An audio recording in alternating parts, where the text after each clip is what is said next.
इखलाकियात उसूलों की धज्जियां उड़ा दी, सामने नहीं रखा उसूलों को, इखलाकियात को, सिर्फ डॉलर देखे, पैसा देखा। सऊदी अरेबिया लगभग 30 बिलियन डॉलर 30 बिलियन डॉलर जो है ना वो खर्च करने वाला है। कहां पे? आईपीएल में। ये इतना बड़ा स्पोर्ट्स में इन्वेस्टमेंट भारत में नहीं आया, और अगर ये हो जाता है तो ये सबसे बड़ा इन्वेस्टमेंट स्पोर्ट्स में होगा। सच कहते हैं कि बाप बड़ा ना भैया, सबसे बड़ा रुपया। भारत का बोर्ड तकरीबन एक साल में $500 मिलियन कमाता है। आप क्या चाहते हैं, अफगानिस्तान जीते या पाकिस्तान? अफगानिस्तान। या फिर अफगानिस्तान जा। तो इंडिया से क्यों आ गए? तुम्हारा मुल्क भी इंडिया है, तो इंडिया से क्यों आ गया? आ गया तो इंडिया भी जाओ। जो आईपीएल की फ्रेंचाइजेज हैं, उन्होंने कुछ सम फ्रेंचाइजेज जिन्होंने ऑफ एक अच्छा hefty amount of almost 5 million pounds India global league में जा चुका है। तो ये भी वजह, और उन्होंने हमें जानबूझ के अलहदा करने की, आइसोलेट करने की हर लम्हे कोशिश की है। वैसे भी अगर भारत को नाराज कर दिया जाता तो सोचे ना, फिर इन गैर मुल्की खिलाड़ियों का रोजगार छिन जाना था। अच्छी बात यह है कि भाई सऊदी अरब में अगर आईपीएल हुआ, सऊदी अरब पैसे लगाएगी, भाई स्टेडियम बनेगा। इस वक्त असल में बीसीसीआई जो भारत का क्रिकेट बोर्ड है वो अनोखा लाडला है, और उसके सामने सिर्फ पाकिस्तान का क्रिकेट बोर्ड नहीं और रीजनल एशियन अदारा और बैनुल अक़वामी अदारा दोनों बेबस। दोस्तों, एसपी न्यूज़ 91 में आपका स्वागत है। दोस्तों, मैं आपको बता दूं कि जो सऊदी अरेबिया है उसमें मतलब सऊदी अरेबिया को जैसे जिस तरीके से दुनिया बढ़ रही है और दुनिया में तेल की खपत भी बढ़ती जा रही है, ये सोचते हुए सऊदी अरेबिया ने फैसला लिया है कि वो पूरी उम्र यानी कि पूरी ज़िंदगी भर तेल के ऊपर डिपेंड नहीं रह सकता। इसीलिए उसने अपनी करेंसी यानी कि अपनी जो भी उसके पास जो भी कुछ दौलत शोहरत है उसे बढ़ाने के लिए, और उसने भारत के सामने प्रस्ताव रखा है कि आईपीएल के 6 टेस्ट उसे दे दिए जाएं।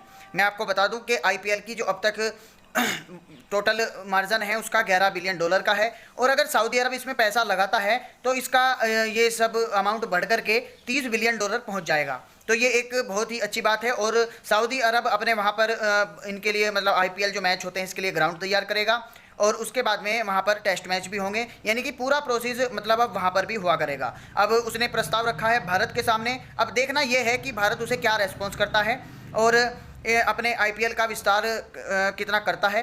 अब पाकिस्तान मीडिया को आपको पता ही है कि पाकिस्तान मीडिया अपने धर्म के ऊपर जो है मतलब ज़्यादा कट्टरपंथी दिखाती है। उसका कहना यह है कि ये भारत का फ़ायदा क्यों करना चाहते हैं, मतलब उसकी तरह तरह की जहालत अब सामने निकल कर आ रही है। इस वीडियो को पूरा ज़रूर देखिएगा और अपनी राय कमेंट बॉक्स में ज़रूर दीजिएगा। तो आइए दोस्तों, वीडियो को स्टार्ट करते हैं। मोहम्मद बिन सलमान वली अहद हैं, सऊदी अरेबिया के प्राइम मिनिस्टर रहे हैं और स्पोर्ट्स के निहायती शौकीन।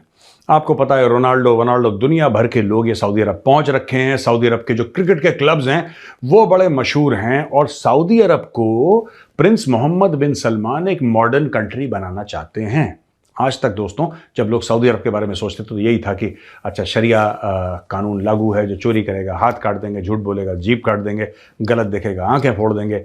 अच्छा, और यहाँ पे ज़्यादातर सऊदी अरब जाना जाता था तेल के लिए, और इसलिए जाना जाता था क्योंकि वहाँ पे मक्का और मदीना है। अब तेल हो रहा है खत्म दोस्तों, तेल हो रहा है खत्म। तो अब ये प्रिंस मोहम्मद बिन सलमान को भली भांति इस बात से ये परिचित हैं। उनको पता है, he is an intelligent guy, he is a visionary, he is a smart guy. उनको पता है सऊदी अरब को अगर मैं मुझे फ्यूचर में ले जाना है ना तो मुझे कुछ और करना पड़ेगा। मैं तेल पे डिपेंड नहीं रह सकता, क्योंकि 25-30 साल की और कहानी है तेल की, उसके बाद तेल का तेल निकल जाएगा। उन्होंने भारत के परिप्रेक्ष्य में इस कॉन्टेक्स्ट में क्या बोला है? कुछ समय पहले सऊदी अरब के लोग प्रिंस मोहम्मद बिन सलमान के डायरेक्शन पे उन लोगों ने गवर्नमेंट ऑफ इंडिया से संपर्क करा और बोला साहब जो आपका आईपीएल है ना, आईपीएल को एक होल्डिंग कंपनी में डालो, इसकी वैल्यूएशन हमें समझ में आती है करीब $30 अरब की। आईपीएल की जो वैल्यूएशन है वो हमें समझ में आती है $30 अरब की। आप इसको एक होल्डिंग कंपनी में डालो और उस होल्डिंग कंपनी में $5 अरब दे के उतना परसेंटेज हम आईपीएल का खरीदना चाहते हैं, जो भी उसका परसेंटेज बनेगा वो हम खरीदना चाहते हैं। तो दोस्तों आईपीएल जो है दुनिया की सबसे बड़ी क्रिकेट लीग है, इसमें कोई शक नहीं है। It is much bigger. एक जमाने में हमारे टाइम पे तो एशेज बड़ा बोलते थे, बड़ा हम सुनते थे एशेज का। एशेज कुछ भी नहीं है आईपीएल के सामने, जबकि एशेज जो है वो एक बायलैटरल है इंग्लैंड और ऑस्ट्रेलिया के बीच में, लेकिन IPL has blown away everybody. और आईपीएल इतना बड़ा बन गया है कि सिर्फ क्रिकेट की सबसे बड़ी लीग नहीं, दुनिया में स्पोर्टिंग में अगर आई थिंक टॉप 5 या टॉप 7 लीग्स आती हैं पूरे दुनिया में, जिसमें हर एक स्पोर्ट शामिल है, जिसमें आपका बास्केटबॉल शामिल है, जिसमें आपका फुटबॉल शामिल है, उसमें आई थिंक टॉप 5 या टॉप 7 में आईपीएल जरूर आता होगा। प्रिंस मोहम्मद बिन सलमान कहते हैं 5 अरब का मैं भी स्टेक लूंगा, और यह कहते हैं कि मैं मानता हूं कि करीब 30 अरब का मामला है आईपीएल का, उसमें से 5 अरब का पार्टनरशिप मेरी। तो ये इतना बड़ा स्पोर्ट्स में इन्वेस्टमेंट भारत में नहीं आया, और अगर ये हो जाता है तो ये सबसे बड़ा इन्वेस्टमेंट स्पोर्ट्स में होगा। अफगानी हो? अल्हम्दुलिल्लाह। अफगानी? इन्होंने बोला था अफगानिस्तान के साथ मैच फिक्स है, बताइए इनको जरा। वो जीत आ जाते हैं, अफगानिस्तान भी सिर्फ जीत आ जाते भाई अफगानिस्तान में मुल्क है यार अपना, हम तो क्यों नहीं आते? देख रहे अफगानी है यार, क्या बात कर रहा है तू यार? देख रहेगा सिर्फ जीतेगा अफगानी? जीते। सिर्फ हमारी दुश्मनी है इसराइल से, चीर के रख देंगे का। जे भारत जीत गया फिर तुसी की करोगे? तो कोई बात नहीं, फिर क्या है? क्या बात है। जीता गया पाकिस्तान से, इंशाल्लाह दोबारा भी हम जीता जाते। आप क्या चाहते हैं, अफगानिस्तान जीते या पाकिस्तान? अफगानिस्तान। मैं खुद अफगानिस्तान भी मेरा मुल्क है, वो मेरा इलाका। आया फिर अफगानिस्तान जा। तो इंडिया से क्यों आ गए? तुम्हारा मुल्क भी इंडिया है, तू इंडिया से क्यों आ गया? आ गया इंडिया भी जाओ, मैं अल्लाह से मांग लेगा, तू भगवान से मांग लो, जाओ भगवान से मान लो। क्यों तुम्हारा बाप भी अफगानिस्तान का भी है, भगवान से उमर लगा देगा, भगवान से मांगवाएगा। आपने उन्हें क्यों बोला कि इंडिया जाओ?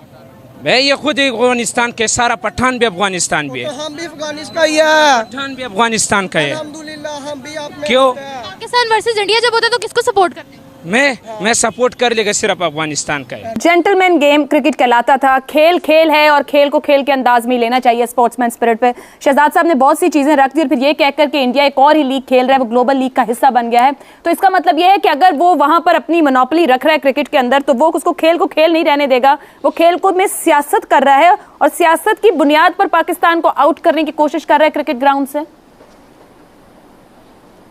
जेंटलमैन होना एक ऐसी चीज़ है जिस पर किसी को मजबूर नहीं किया जा सकता। ये चॉइस है कि कोई जेंटलमैन बने या ना बने। जैसे आपने कहा, इस वक्त असल में बीसीसीआई जो भारत का क्रिकेट बोर्ड है वो अनोखा लाडला है, और उसके सामने सिर्फ पाकिस्तान का क्रिकेट बोर्ड नहीं, तमाम क्रिकेट बोर्ड और रीजनल एशियन अदारा और बैनुल-अक़वामी अदारा दोनों बेबस हैं, दोनों कुछ नहीं कर सकते। उसको एक वीटो की ताकत हासिल हो गई है, और उसकी 3 सादा वजूहात हैं। पहली बात है माशी, इस बोर्ड की माशी ताकत। भारत का बोर्ड तकरीबन एक साल में $500 मिलियन कमाता है।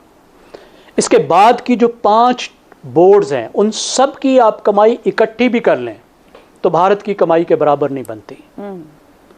अब इस वजह से सब टीमों को, और ख़ास तौर पर एशियन जो तंजीम है और जो बैनुल-अक़वामी तंजीम है ACC और ICC, उसको भारत की बात माननी पड़ती है। और उसकी एक वजह है कि भारत का इतना बड़ा होना। वहाँ पे क्रिकेट देखने वाले 1 अरब से ज़्यादा हैं, 1.25 अरब है।